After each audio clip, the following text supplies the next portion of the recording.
first got into drugs, I was about 14, nearly 15. I went quite quickly from cannabis to pills, and then from pills to speed and coke, and then to ketamine and MDMA, and then to acid, but I never did like shrooms or heroin.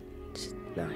The use of drugs by young people in this country has become a major cause for concern in recent years.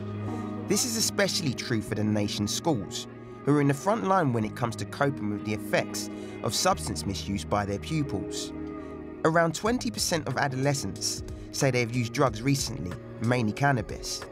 Most young people who experiment with drugs recreationally tend to suffer no lasting effects, but there are those who find that their drug use causes long-term problems both for themselves and for others. So what drives teenagers to take drugs and to possibly put their health, their education and their futures at risk? And what can be done to help them? We drill on the experiences of some young people who have been at the sharp end of drug taking to find some answers. Hannah was 14 and a hard-working, high-achieving student when she started smoking cannabis with school friends. Her drug use soon escalated into a serious dependency. Earlier in the year, after I just turned 14, I met this boy. He sort of gradually turned into my everything, which was kind of stupid. We had quite a bad breakup, and I'd made some friends of his friends. I was curious about drugs anyway, because at school it was like, drugs bad, don't do it, and gave us the names of the different drugs and what they did. Right from a youngster, she's always been very willful, always determined to do what she wants to do. The more you say no to her, the more she will go the other way. So sometimes it's just best to say nothing. I started off smoking spliffs with my friends, and then gradually it just sort of escalated to God knows what, to be honest, because you don't actually know what's in half the stuff these days. Hannah's close friend Kenya, who has always resisted taking drugs of any kind, tried to remain a supportive influence during this difficult time. We were slightly naive at the time of the effects of drugs and stuff, but we knew at the time something was wrong and she needed us. Hannah's personality is quite very dominated as it is, but she became a bit more meaner and a bit more feisty.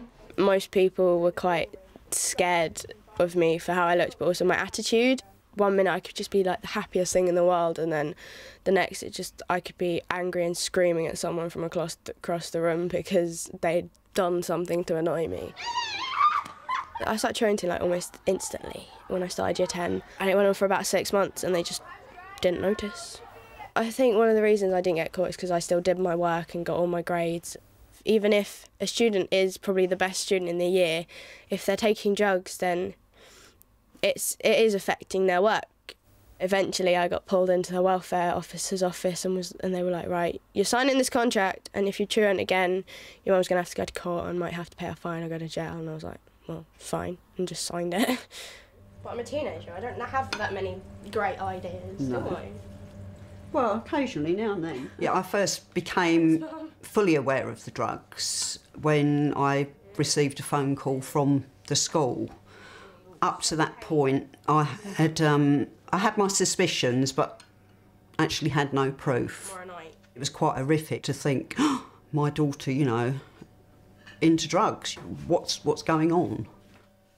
Being ignorant about drugs myself, I felt like I was a little fish swimming in a big pond because I didn't know anything about them, you know. I'd heard names of drugs and things, but not actually what they did or how they affected people. You've got 2 exams, haven't you, coming up in January? Mm-hmm. That's not going to be fun. You've got to make sure you do some revision. I was really quite angry and cranky whenever I was home or whenever I wasn't high. She'd go up and then you just pretty much crash down through the floor. She'd be on a mega high 1 minute and really down in the dumps and quite depressed the next minute. There was no kind of balance at all. Later on along the line came self-harming, which was very difficult to kind of grasp as to why she would want to do something like that to herself. It was a very hands-off relationship. I mean, emotionally, there had been a lot going on within the family because of breakdown of my marriage, and Hannah wouldn't let anyone get close to her. It was very much, you know, you stay there and I'll stay here. I was the big bad wolf and the cause of all her problems, you know. Everything just built up, and I was put into counselling to fix things, but I sort of didn't want to. I wanted to sort of just escape. One occasion we had a big Barney one day. It just got to the stage where if she had disobeyed me and gone off out and done what she was going to do, i.e. see her friends who were doing drugs and all of that, I was just ready to have her put into care because emotionally I couldn't take any more. I'd come home and she was screaming and shouting at me, and then I screamed something back and she just slaps me around the face. And I was like completely shocked. And my friend was at the front door dropping something down that she'd borrowed, and the look on her face was just like she'd never seen my mum so angry. It's tough to say to your kids, no, I am not going to put up with this. I won't tolerate it any longer. You want to love them, but sometimes you almost have to make them hate you in their eyes when you practice that tough love. We like the EMA and such. Hannah finally realised that it was up to her to try and turn her life around. After that, I did sort of slow things down a bit, and then it all picked up again a few months later. We spent £1,000 in a month on anything we could get our hands on. I was just like, right, yeah, my mum and everyone else is right. I'm going to die in like 6 months to a year if I'm not careful. So I just sort of, I just left that group of friends without even saying goodbye. Hannah managed to pull back from the brink. With the support of her friends and family, she hasn't touched drugs for over a year.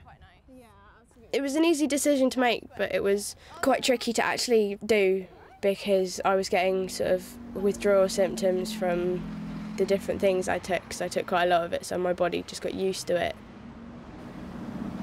It was quite horrible for a few months. Sort of my moods were a bit everywhere. But when I actually got through that time of trying to stay clean, like, it was so good. I went to college, and the first day someone said to me, oh, do you want to buy some pills? And I was like, no. So what advice and support is out there for teachers wanting to help a pupil who may have developed a problem with drugs or alcohol? They might involve specialist agencies like Are You OK?, a substance misuse service for under 18s in Brighton and Hove. It's staffed by a team of health, youth and social care professionals. Anna Gianfrancesco is the service manager. We do the work specifically around the substance misuse, but we ensure there's a package of care around the young person addressing all the other issues within their lives, because we recognise that actually substance misuse is only one component for most young people we see, and they'll be quite often be using substances or have developed problematic substance use because they're using that to help them cope with other things that are going on in their lives. OK then. All right, thanks. Substance misuse is something that cuts across class, culture, any sort of background that you can think of, really. How are you doing? You all right? I suppose the one thing that they have in common is that they are seeking help. That's obviously why they've come to access the service. But they can have a real varied range of backgrounds. Those that are doing very well in school or college, and those that aren't attending school or college because of their substance misuse a lot of the time. And like, push that button, innit? Like, you know what I'm saying? Our team will support and work with young people through one-to-one casework, where they'll develop a care plan with the young person. Here we've got a goal: reduce daily intake of cannabis. Yeah. One of the actions was change from skunk to solid. The team will never lecture the young person or tell them what they should be doing. It's trying to get them to where they want to get to. Because that was really solid. Cannabis is less like THC. Obviously, the workers will always give guidance and support that's appropriate, and make sure that the young person can make informed decisions about what they will be doing with their lives. Karen speaking. A sizable proportion of Are You OK's referrals come from local secondary schools, highlighting the scale of the problem. It's crucial for the workers and teachers to forge links to help those pupils who may be at risk from substance misuse. The referrals that we receive from schools can vary from young people being caught or suspected of being smoking cannabis, for example, outside of school, to perhaps young people who have confided in a teacher or a member of support staff at school that they have a serious problem with a substance like cocaine or alcohol as well. Okay, so would it be helpful if we sent you some information, leaflets? Our service is a specialist service, so we will only work with people who are showing signs of dependency or problems that have stemmed from their use. And a lot of the young people that teachers see haven't quite met our threshold, so we do give a lot of support to teachers over the phone or popping in on how to do the preventative work. So if, let's say, little Johnny has started smoking weed but he's not using regularly, then we can give advice on that. There's all different things on there, all different activities you can use for a young person trying to get them to engage around looking at their substance use. It could be an ideal starting point for this young person. We've got some wheels in there. Yeah, we'll take them to the college along with one of the drugs boxes as well, so they can get an idea of what certain substances look like. Okay. New drugs are coming on the market at a bewildering rate, and teachers often don't have the necessary information to keep up to date. The outreach work that Are You OK do in schools and colleges plays a vital role in ensuring that everyone is kept aware of what's currently out there on the streets. We've got some stuff on the L. Yeah, we have actually. Recently, we've had quite a few requests from schools around a drug called Meow locally, which is mephedrone, which is a new legal high that's come out. A lot of young people seem to be taking it under the misconception that because it's legal, it's a lot safer than perhaps illegal drugs, which unfortunately doesn't appear to be the case at the moment. Highly addictive, mephedrone appears to have effects similar to ecstasy and cocaine. Nobody knows how dangerous it is or what the long-term physical or mental effects are. Most worryingly, it's been linked to a number of deaths of young people in England and Sweden.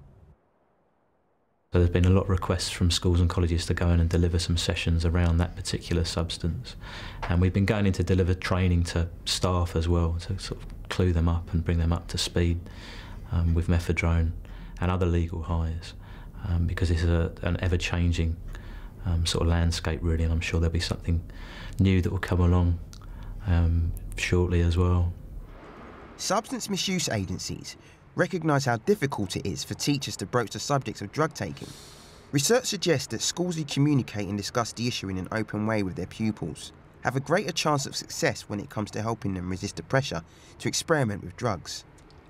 However, some schools still prefer to turn a blind eye.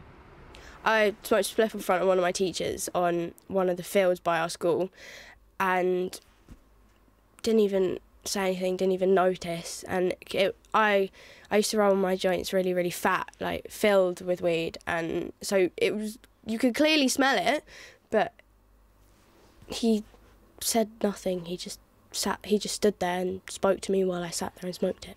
I think drugs being a slightly taboo subject in society, it makes it difficult to discuss within schools. I think there needs to be open, frank discussions around illegal drugs, alcohol and other substances to make sure that young people have all the correct information and can make informed decisions about using or choosing not to use those substances. And the more that teachers and other school staff can have those conversations, I think the more benefit it's going to be to everyone. Adolescence is a time of curiosity and experimentation. For many young people, their first exposure to drug taking can start as a result of simply wanting to be part of a group. The mix of peer pressure and easy access to drugs can lead to vulnerable teenagers finding it difficult to resist. If the danger signs aren't spotted early on, things can rapidly spiral out of control. Tried cannabis for the first time in 2005. Didn't like it at first, but then it was a way to keep the hassle out of my life. I got into drugs when I was about 14 years old. Mostly started at school. with a lot of people around me smoking weed and stuff like that. At that time I was probably spending about £35 on just cannabis, nothing else. If my mum didn't have any money, it'd be through shoplifting and other ways. Smoking weed was my starting drug, and I started to take other things like speed and ketamine and stuff like that, which are more serious. I remember it being one big adventure. Just wanted to kind of be the cool kid, if you know what I mean, and, you know, it wasn't the best idea ever. I never turned up to school now. Never thought of going into school. Didn't think of school as a good place to be. I didn't enjoy sitting in classrooms. I liked being outside, doing stuff that I enjoyed. But I didn't have that choice in school. You have to sit in the classroom and you have to work. The school didn't, they couldn't really do anything about it. They didn't know what they could do because I was way out of hand, way out of control. They were worried. I could see it in their face, they were worried, but there wasn't a lot they could say to me. I didn't care. I had very low self-esteem. I wasn't happy with the way I looked, the way I spoke, everything. I just hated myself that much. I just didn't want to be me anymore, and I didn't have to be me. I could be this other person. I was taking drugs every day.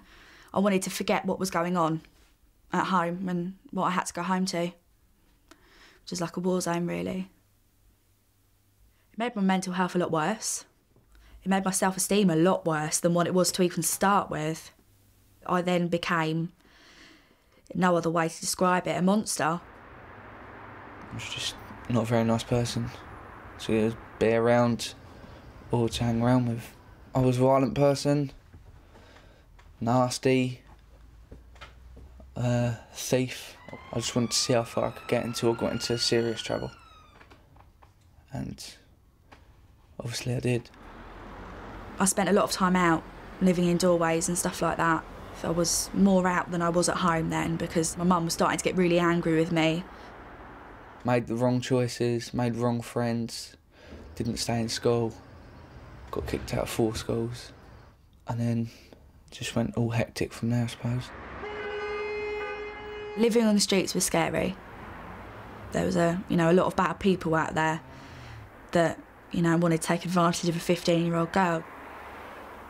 I sort of started to see things that I shouldn't have seen at the age that I saw them at, 15 years old. I was seeing people injecting heroin and crack and stuff like that.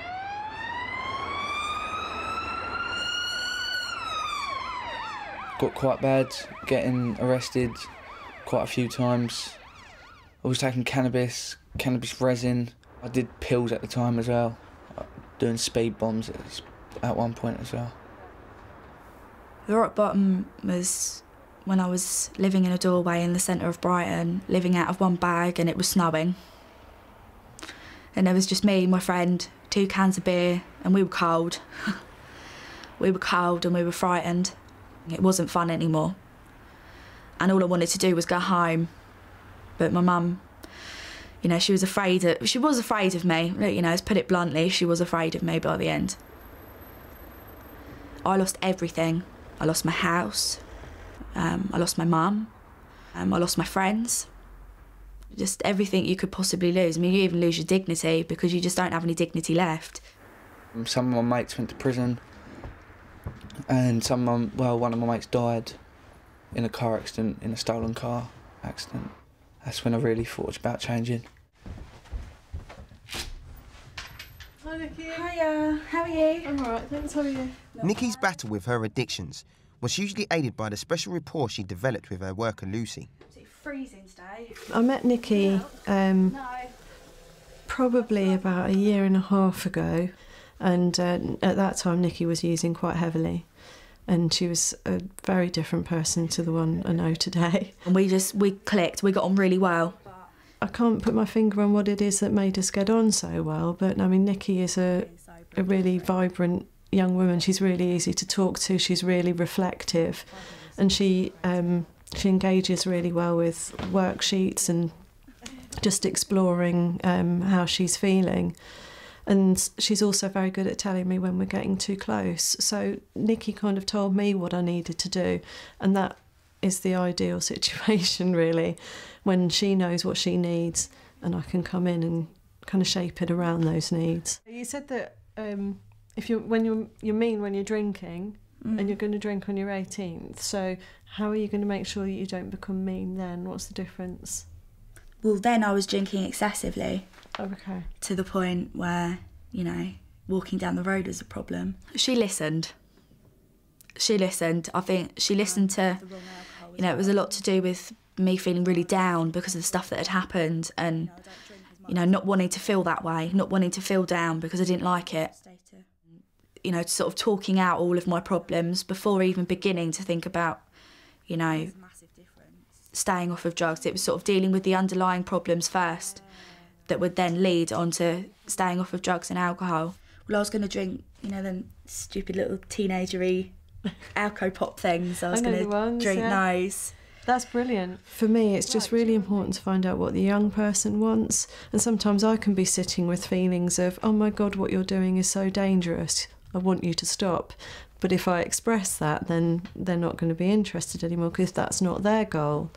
And they've probably experienced that from other adults who are having that anxious reaction. And it wasn't Alco Pops you were drinking before, was it? No, 70cl bottle of vodka. That'll do it, that'll do mean. Yeah, that'll make me mean, but if I don't drink a lot, then that won't make me mean. She talks to you on a level. She doesn't talk to you like a child, but yet she doesn't talk to you like an adult, because I wasn't an adult, but yet I wasn't a child either.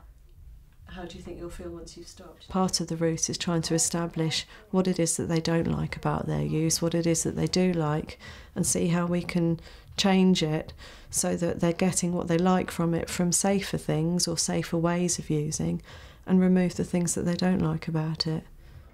It was this kind of support that helped Jack when he first came to Are You OK? With Maya, his worker, he mapped out a plan to help him overcome his substance misuse. We did find some good ways of cutting down, like going to college and doing stuff I enjoyed, rather than not doing anything and being bored and smoking every day. Finding an educational environment where he felt at home was crucial in turning Jack's life around. He discovered it at Plumpton College with the help of his tutor, Phil Hart. Jack, do you want to come on in? There's it's a little bit more straw in here, needs shaking up with these calves, just to do that. It was just a chance for fresh leaf, I suppose. Just make new friends, do what I want to do, instead of do what I was pushed into doing. Freedom's everything, really. I hate being stuck in rooms, classrooms, whatever. I hate being stuck in my bedroom sometimes. I just love being out. Lovely job. It sounds a bit weird, but animals, even though they can't talk to you, I like talking to them. You can talk to animals and you can tell them how you feel. It sounds a bit weird, but you can. Hello, my old friend.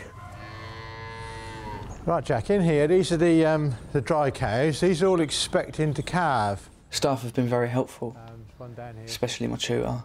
He's just outstanding, to be honest. One of the best people I've ever met. OK, all right.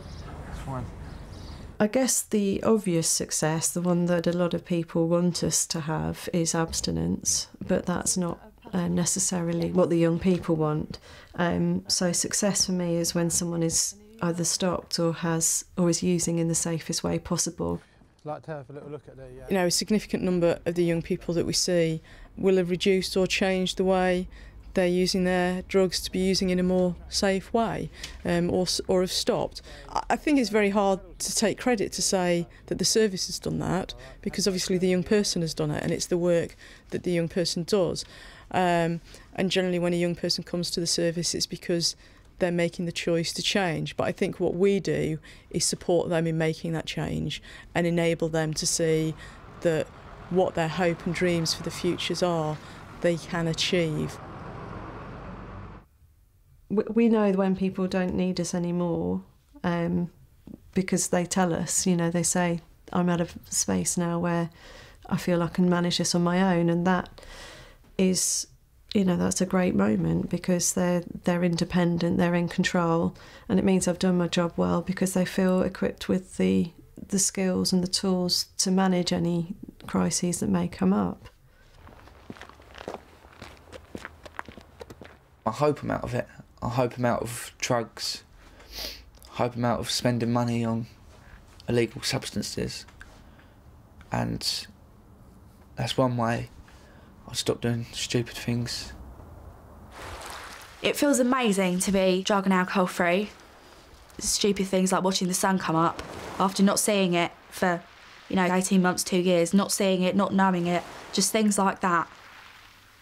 Looking at myself in the mirror and going, actually, you look all right today, rather than wanting something else. It's all about being content with yourself, and if you can achieve that, I think you don't need anything else. The future is bright. Really looking forward to the future. To owning thousands of acres of land and having loads of dairy cows. Having loads of money, what I don't have to spend on drugs.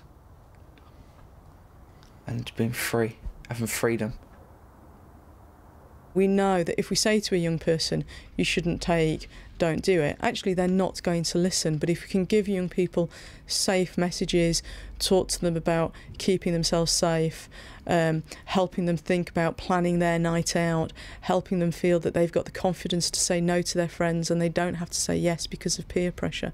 Those are our key things really, and I think that's what we're saying to other professionals, is help young people think about how to keep them safe, give young people the skills and the power to not feel that they have to do what their friends are doing, or that they have other ways of coping when life's really, really bad. They don't have to turn to alcohol or drugs, and that they have other resources within them.